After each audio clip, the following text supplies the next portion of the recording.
तो नमस्कार दोस्तों, आपका एग्ज़ाम फेवरेट चैनल में स्वागत है। और आज मैं आपके लिए लेकर आया हूँ मध्य प्रदेश का, जो हमारा मध्य प्रदेश राज्य है उसकी विधायिका के बारे में हम आज कुछ इम्पोर्टेंट जो पॉइंट है हम उसको पढ़ेंगे। और उसके बाद भी हम जो हमारा जो नेक्स्ट जो टॉपिक होगा वो हम राज्यपाल के बारे में देख लेंगे ना। राज्यपाल की जो अर्हता है, मतलब उसकी जो योग्यता होती है, उसके वेतन भत्ते होते हैं, वो किस अनुच्छेद के हिसाब से, मतलब उसके जो मेन पॉइंट होते हैं राज्यपाल के, वो हम दूसरे टॉपिक पढ़ेंगे। अभी हम देख रहे हैं मध्य प्रदेश राज्य की विधायिका। तो दोस्तों, ऐसे ही वीडियो मैंने हमारे एग्ज़ाम फेवरेट चैनल में मैंने डाल के रखा हूँ। आप उसके प्लेलिस्ट में जा सकते हैं, MPGK के नाम से प्लेलिस्ट है, उसमें जाके आप सर्च कर सकते हैं और देख सकते हैं। अगर से दोस्तों आपको ये वीडियो अगर से पसंद आता है तो मेरे कहने का मतलब तो समझ रहे होंगे ना मैं क्या बोलना चाह रहा हूँ, आगे आपको पता है। तो दोस्तों, हम चलेंगे इस टॉपिक पर में मध्य प्रदेश राज्य की विधायिका। तो दोस्तों, जो मध्य प्रदेश राज्य की विधायिका है उसके बारे में हम लोग पढ़ने जा रहे हैं ना, ठीक है।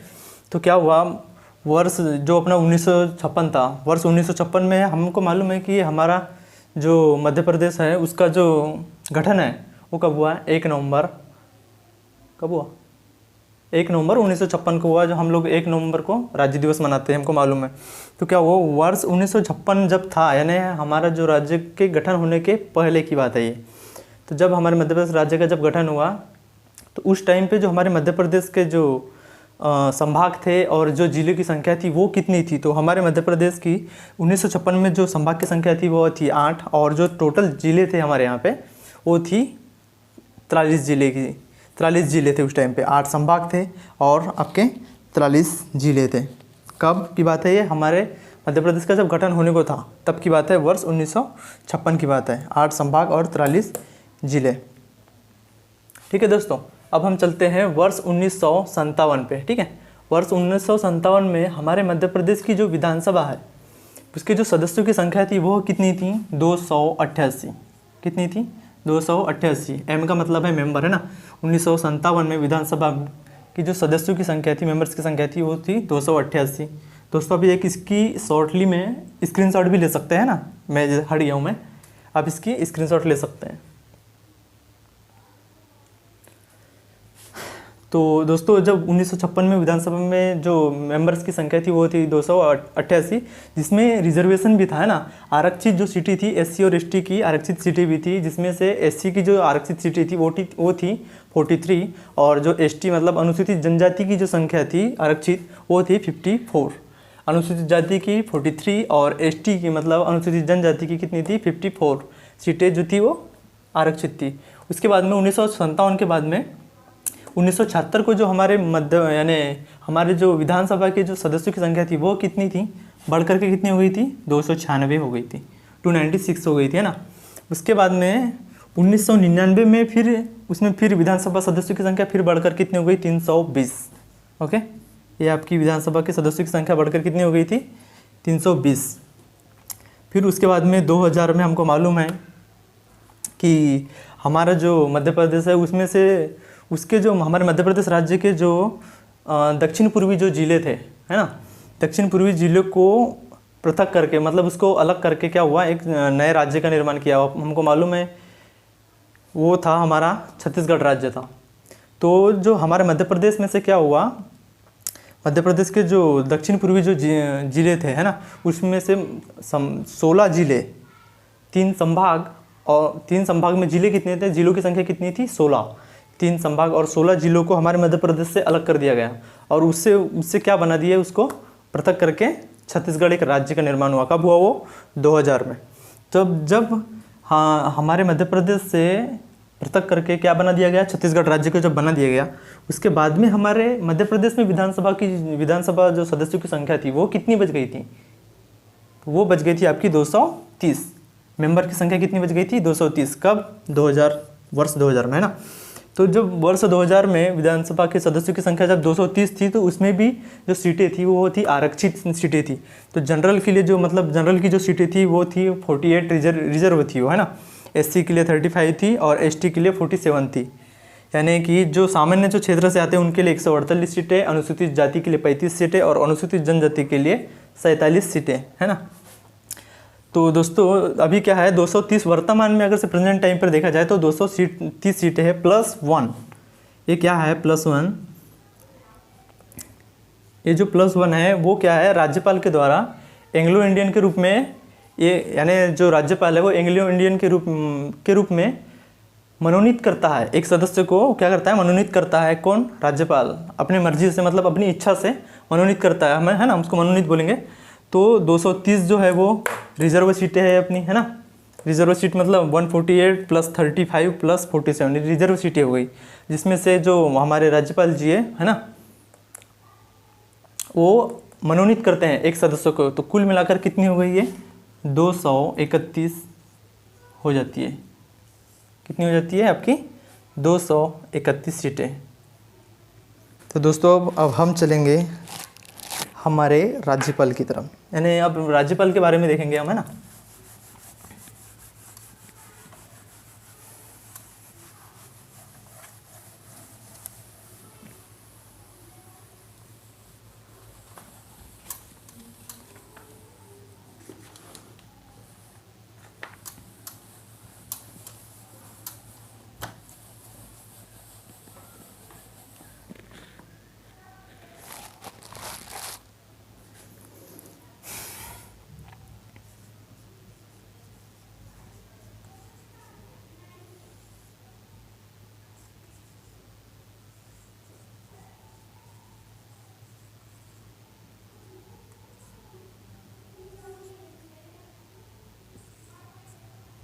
अब हम देखेंगे राज्यपाल के जो मेन पॉइंट है हम वो देख लेंगे, है ना।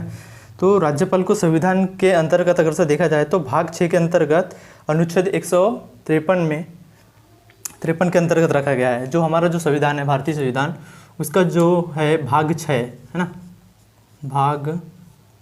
भाग जो 6 है उसका जो अनुच्छेद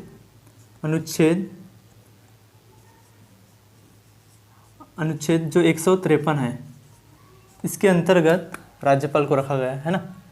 भाग 6 और अनुच्छेद 153 के अंतर्गत राज्यपाल को रखा गया है। राज्यपाल जो होता है ना, इसको भाग 6 अनुच्छेद 153 के अंतर्गत रखा गया है। जो राज्यपाल होता है वो राज्यपाल राज्य का प्रमुख होता है ना। तो दोस्तों भाग 6 के अंतर्गत राज्यपाल को सभी भारतीय संविधान के भाग 6 के अंतर्गत अनुच्छेद 153 में के अंतर्गत रखा गया है। और जो राज्यपाल होता है वो यानी हर एक राज्य का जो राज्यपाल होता है वो उस राज्य का कौन होता है? प्रमुख होता है। और इसमें और एक राज्य का प्रमुख होता है, राज्य का प्रमुख होता है। कौन? राज्यपाल,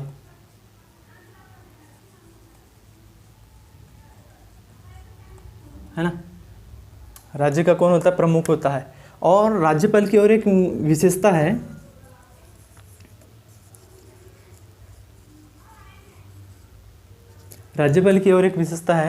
कि राज्यपाल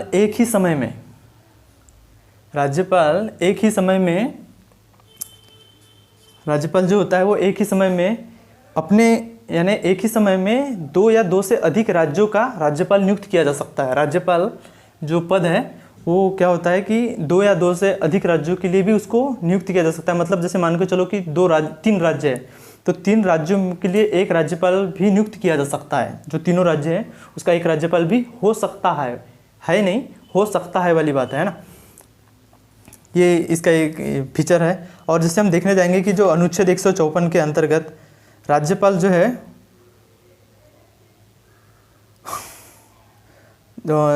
अनुच्छेद 153 हो गया ना। अब अनुच्छेद 154 को देख लेते हैं हम लोग। ये हो गया आपका अनुच्छेद 154। अगर से इसके अनुच्छेद 154 के अनुसार अगर से हम देखें तो जो राज्यपाल होता है वो केंद्र सरकार के प्रतिनिधि के रूप में भी कार्य करता है ना। केंद्र सरकार के प्रतिनिधि के रूप में भी कार्य करता है। केंद्र सरकार के प्रतिनिधि के रूप में भी कार्य करता है। कौन? राज्यपाल अनुच्छेद 154 के तहत याद रखिएगा, है ना। 153 के अंतर्गत राज्यपाल को रखा गया है, लेकिन 154 के अंतर्गत वो जो राज्यपाल जी होते हैं हमारे, है ना, वो केंद्र सरकार के प्रतिनिधि के रूप में भी कार्य करता है राज्यपाल। और राज्य की जो कार्यपालिका होती है उसके उसके जो मुखिया होते हैं वो भी कौन होते हैं, राज्यपाल होते हैं। कार्यपालिका के मुखिया, है ना, ये कार्यपालिका के मुखिया भी होते हैं, मुखिया। ओके, 154 के अंतर्गत केंद्र सरकार के प्रतिनिधि के रूप में भी कार्य करते हैं और कार्यपालिका के जो होते हैं वो प्रमुख भी होते हैं। अगर से हम और इसी प्रकार से अधिक लेंगे हम अनुच्छेद 155, है ना,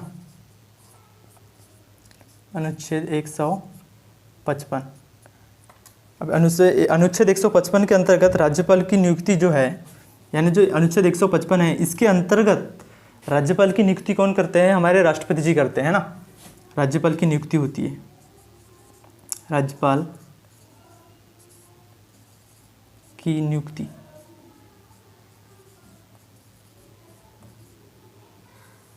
राष्ट्रपति द्वारा।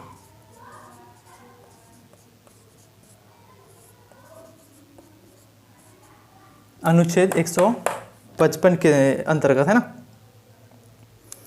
और हम देख लेंगे अब इसके बाद में अनुच्छेद 156। इसमें हमको ऐसे बहुत सारे अनुच्छेद नहीं पढ़ने वाले, जो मेन है बस उन्हीं अनुच्छेदों को हम लोग पढ़ेंगे, है ना। अनुच्छेद जो हमारा 156 है उसके अंतर्गत जो राज्यपाल का जो कार्यकाल होता है उसको दर्शाया जाता है ना। एक राज्यपाल का कार्यकाल,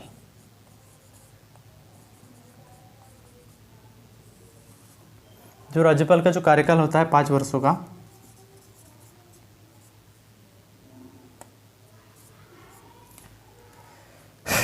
तो जो गवर्नर का जो कार्यकाल होता है 5 वर्षों का वो किसके अंतर्गत है, अनुच्छेद 156 के अंतर्गत, है ना। अब हम स्टार्टिंग देख लेते हैं। भाग 6 के अनुच्छेद 100, भारतीय संविधान का जो भाग 6 है उसके अनुच्छेद 153 के अंतर्गत राज्यपाल को रखा गया है, ठीक है। राज्यपाल का जो प्रमुख होता है वो कौन होता है, गवर्नर होता है। और जो अनुच्छेद 154 है, तो अनुच्छेद 154 के अंदर हमको बस इतना याद रखना है कि 153 में क्या हुआ था, राज्यपाल रखा गया। 154 में केंद्र सरकार के प्रतिनिधि के रूप में भी कार्य करता है कौन, राज्यपाल, और कार्यपालिका के मुखिया के रूप में भी काम करता है। उसके बाद में 154 हो गया, उसके बाद में 155, अनुच्छेद 155 है उसके अंतर्गत अगर से देखा जाए तो उसमें क्या है, 155 में क्या है, राज्यपाल की जो नियुक्ति है वह किसके द्वारा की जाती है, राष्ट्रपति के द्वारा की जाती है। अनुच्छेद 156, तो अनुच्छेद 156 में देख लेंगे हम लोग, गवर्नर का कार्यकाल जो होता है वो कितने वर्ष का होता है, 5 वर्ष का होता है। तो 153, 54, 55 और 56, तो 153 में क्या देखे हमने, राज्यपाल, हमको मालूम है कि राज्यपाल के लिए है भाग 6 का ये भाग जो 6 है वो राज्यपाल, भाग 6 का जो अनुच्छेद 153 से चालू हो रहा है, तो हमको मालूम है कि 153 से जो नीचे जाएंगे हम लोग वो किसके बारे में दिया रहेगा, उसमें गवर्नर के बारे में ही दिया रहेगा, है ना। 156 गवर्नर रखा गया, 153 गवर्नर रखा गया, 154 केंद्र सरकार का प्रतिनिधि और कार्यपालिका के मुखिया, ठीक है। अनुच्छेद 155 राज्यपाल की नियुक्ति राष्ट्रपति के द्वारा, हमको मालूम है कि राज्यपाल की नियुक्ति राष्ट्रपति द्वारा ही की जाती है ना, लेकिन हमको मालूम याद रखना है हमको कि 155 राज्यपाल की नियुक्ति, 156 गवर्नर, 156 बोले तो सीधा 5 वर्ष का कार्यकाल, बस याद रख लिए।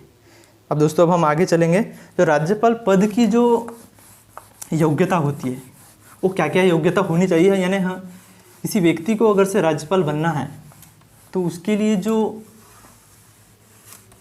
योग्यता है वो क्या क्या हमारे पास योग्यता होना चाहिए, ताकि कोई भी वो व्यक्ति क्या बन सके, राज्यपाल बन सके, है ना। राज्यपाल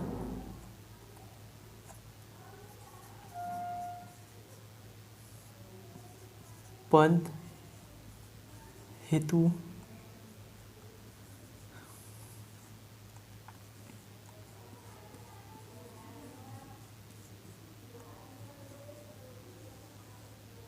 योग्यताएं क्या क्या होना चाहिए। फर्स्ट पॉइंट,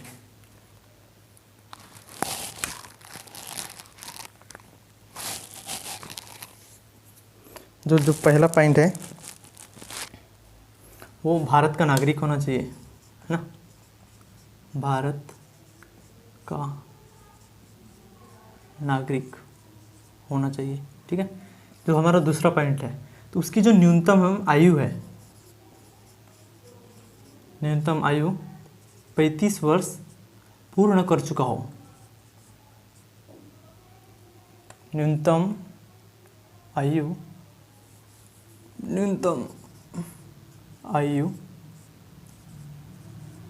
35 वर्ष पूर्ण कर चुका हो, है ना।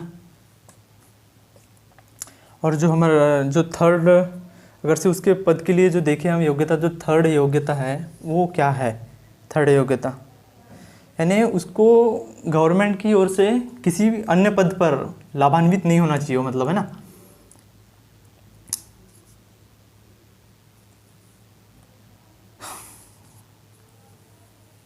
हाँ ठीक है, किसी सरकारी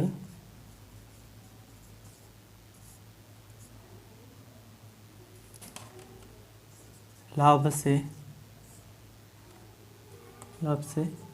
लाभान्वित न हो।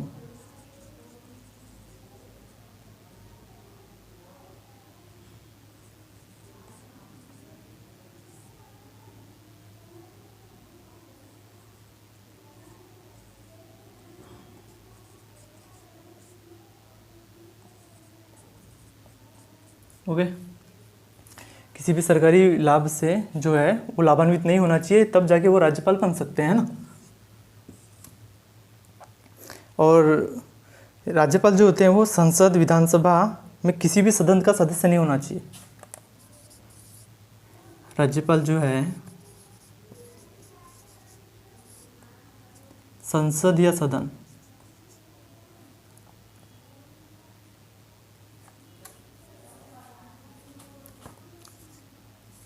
संसद और विधानसभा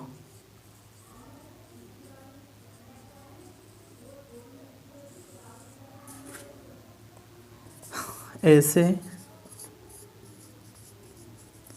किसी भी सदन का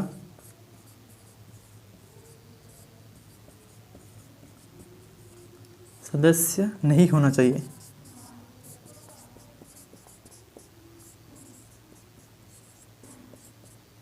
ओके, तो राज्यपाल पद के लिए जो योग्यता है वो है हमारी, सबसे पहले तो वो भारत का नागरिक होना चाहिए, और उसकी जो न्यूनतम आयु है, मिनिमम जो एज है वो 35 कंप्लीट हो जाना चाहिए, है ना। मिनिमम एज 35, किसी भी सरकारी लाभ से वो लाभान्वित नहीं होना चाहिए, है ना। यानी कोई भी सरकारी अगर से पद है उसका, तो वो मतलब अन्य सरकारी पद पर वो नहीं होना चाहिए। और जो राज्यपाल जी होते हैं वो क्या है, संसद और विधानसभा ऐसे किसी भी सदन का सदस्य नहीं होना चाहिए, वही है व्यक्ति जो है वो राज्यपाल बन सकते हैं। ठीक है, अब दोस्तों अब हम चलेंगे राज्यपाल की जो शपथ है। ठीक है, आप इसको वीडियो को पुश करके स्क्रीनशॉट भी ले सकते हैं। ठीक है,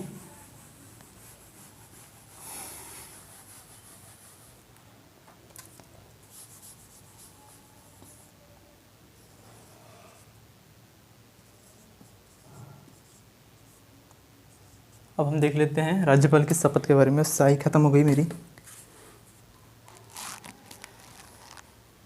1 मिनट रुकिएगा।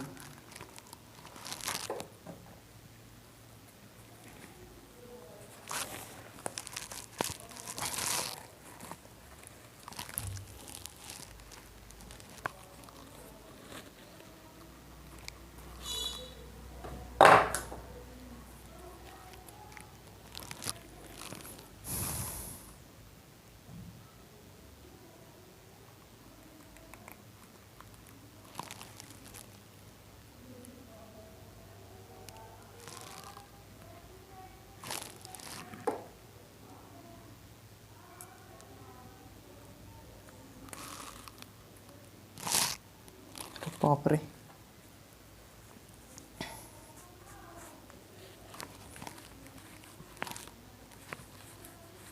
अब हम देखेंगे राज्यपाल की शपथ के बारे में। ठीक है,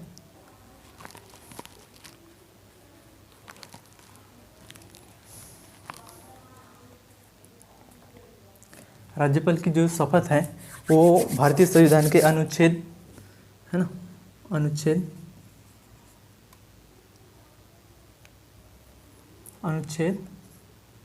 159 के अंतर्गत रखी गई है। ठीक है, राज्यपाल की जो शपथ है वो भारतीय संविधान के 159 के अंतर्गत रखी गई है। ठीक है, अब हम देख लेंगे कि जो राज्यपाल जो होते हैं वो संविधान के संरक्षण और उसकी सुरक्षा के लिए, जो राज्यपाल की जो शपथ है भारतीय संविधान के अनुच्छेद 159 के अंतर्गत है। और जो राज्यपाल जो होते हैं, है ना, तो वो जो राज्यपाल होते हैं वो संविधान के संरक्षण और सुरक्षा की शपथ राज्य के जो उच्चतम न्यायालय, हमारे जो राज्य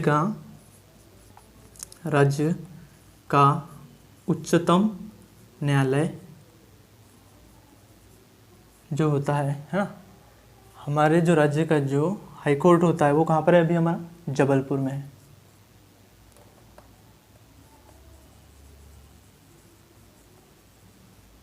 कहाँ पर है? जबलपुर में।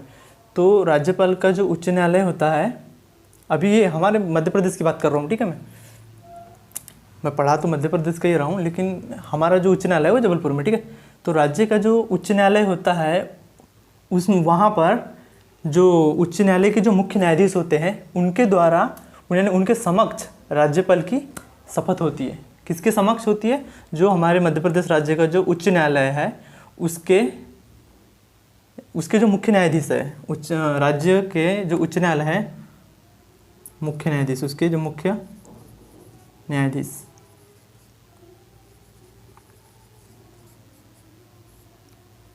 ठीक है, पेन बहुत हालत गंभीर करती है।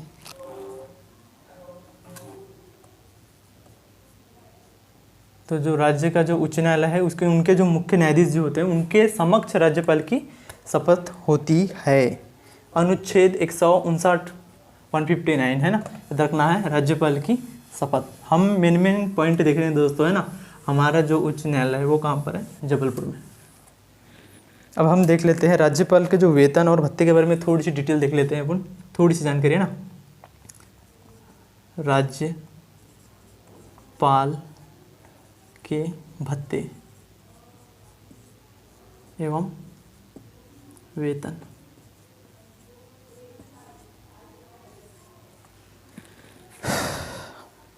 राज्यपाल के वेतन और भत्ते के बारे में जैसे हम देखेंगे,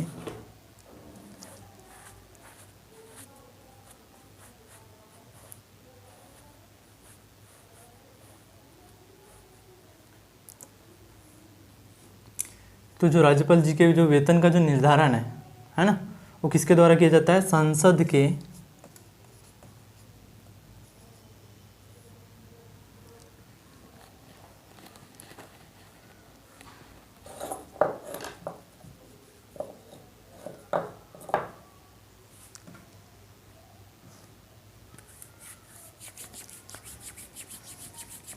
बहुत प्रॉब्लम दे रही है यार पेन, यार पूरे हाथ में चल रही।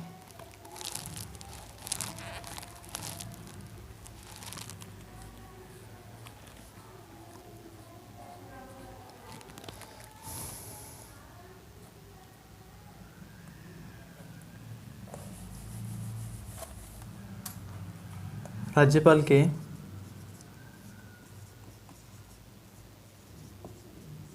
वेतन का निर्धारण संसद के द्वारा, है ना, संसद के द्वारा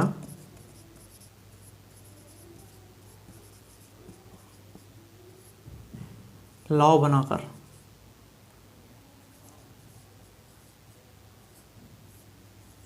किया जाता है।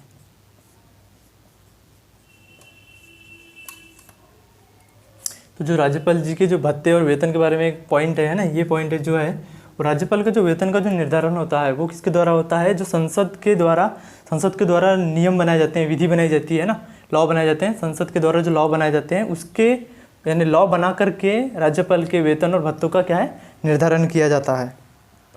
अगर से हम देखें तो सितंबर जो 2008 में संसद द्वारा जो पारित राज्यपाल की जो भत्ते है और उसके जो अधिकार है, जो विशेष अधिकार है, तो वो अधिनियम 2008 के अनुसार, नहीं 2008 नहीं, अगर से हम देखें दूसरा जो पॉइंट है उसको जैसे हम देखते हैं तो वो क्या, सितंबर 2008 में संसद द्वारा पारित, सितंबर 2008 में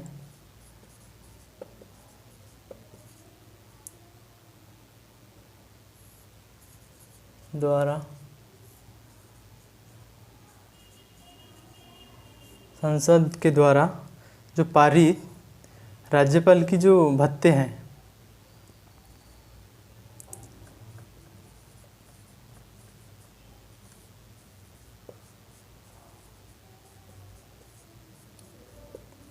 भत्ते और वेतन, राज्यपाल के जो भत्ते वेतन उसके जो विशेष अधिकार है वो अगर से देखें हम ना, है ना, सितंबर 2008 में संसद द्वारा पारित राज्यपाल के जो भत्ते और जो वेतन है, अगर से 2008 के हिसाब से देखें तो 2008 में जो वेतन थी वो 2000 जो वेतन है ना 2008 में कितनी हुई थी, वो थी 2008 में वेतन वो थी 36,000, ठीक है, कितनी थी 36,000। और फिर क्या हुआ उसके बाद में जो 2008 में जो संशोधन हुआ,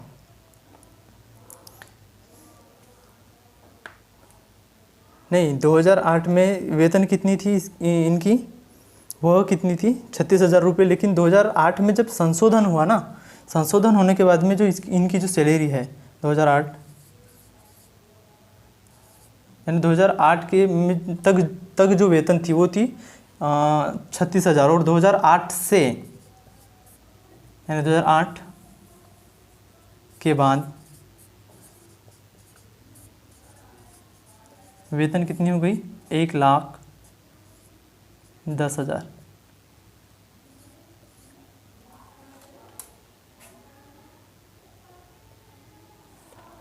कितनी हो गई 1,10,000।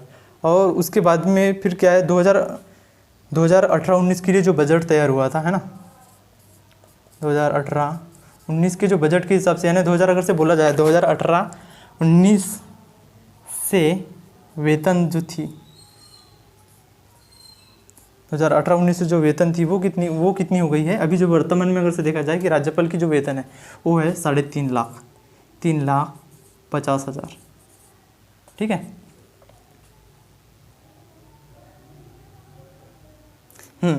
2008 के पहले जो वेतन थी वो कितनी थी 36,000।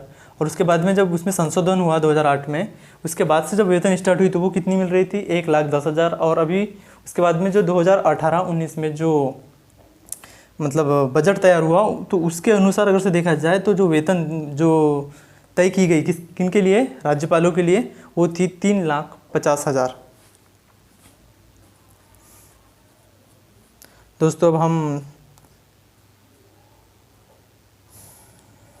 राज्यपाल के कुछ विशेष अधिकार है ना, हम इसको देख, या आप इसकी स्क्रीनशॉट लेना चाहे तो ले सकते हैं आप स्क्रीनशॉट।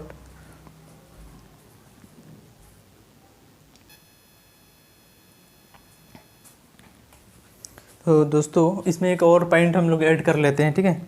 इसका जो एक पॉइंट और लिख लेंगे वो हो जाएगा आपका जो भारतीय संविधान का अनुच्छेद 158 का जो 3 क है ना, अनुच्छेद 158 का जो 3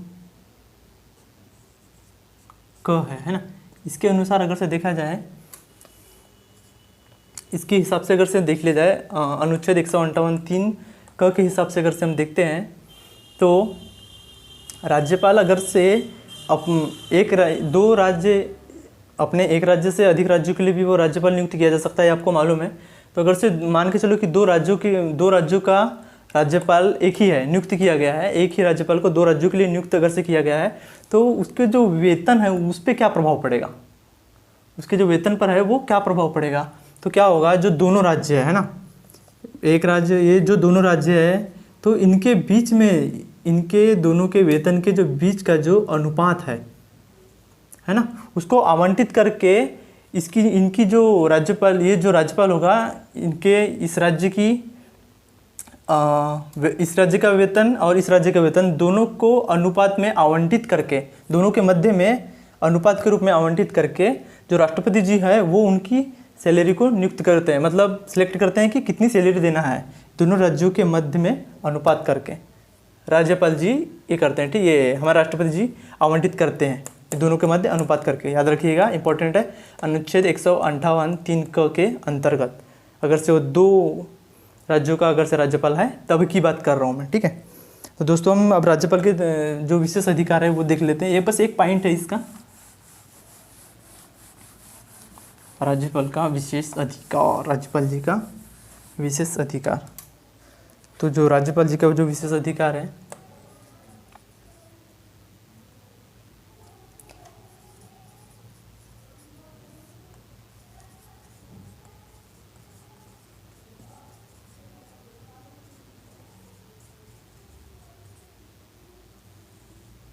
ठीक है, राज्यपाल के विशेष अधिकार तो हम देखेंगे भारतीय संविधान के अनुच्छेद 361 के अंतर्गत। ठीक है, जो भारतीय संविधान का अनुच्छेद है वो 361, इसके अंतर्गत अगर से देखा जाए तो जो राष्ट्रपति है, राष्ट्रपति और राज्यपाल, इनको एक विशेष अधिकार दिया गया है। किसके अंतर्गत? भारतीय संविधान के अनुच्छेद 361 के अंतर्गत राष्ट्रपति और राज्यपाल को एक विशेष अधिकार मिला है। अगर से उस अधिकार की हम बात करें तो जो उनका जो अधिकार है, तो राज्यपाल अगर से राज्यपाल के व्यक्तिगत कार्य के लिए उसके जो पद धारण होने के बाद राज्यपाल के व्यक्तिगत अगर से जो कार्य है उनके पद धारण के दौरान क्या होता है, उसके विरुद्ध कोई भी सिविल मुकदमा नहीं चलाया जा सकता। मतलब क्या है कि जो राष्ट्रपति और जो राज्यपाल होते हैं, तो अगर से देखा जाए 361 के अंतर्गत, तो जो राज्यपाल जी के लिए उनके कोई व्यक्ति यानी अगर से पद में है, पद धारण कर चुके हैं, उसके बाद में अगर से कोई व्यक्तिगत कार्यों के लिए उनके ऊपर में सिविल अधिकार है, वो जो है चलाया जा सकता है। केवल सिविल अधिकार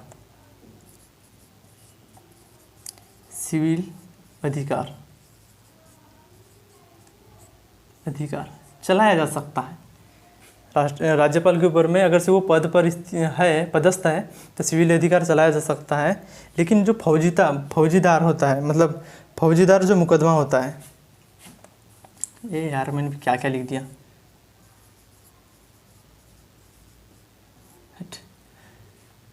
तो जो सिविल मुकदमा है वो चलाया जा सकता है, लेकिन जो फौजीदार मुकदमा है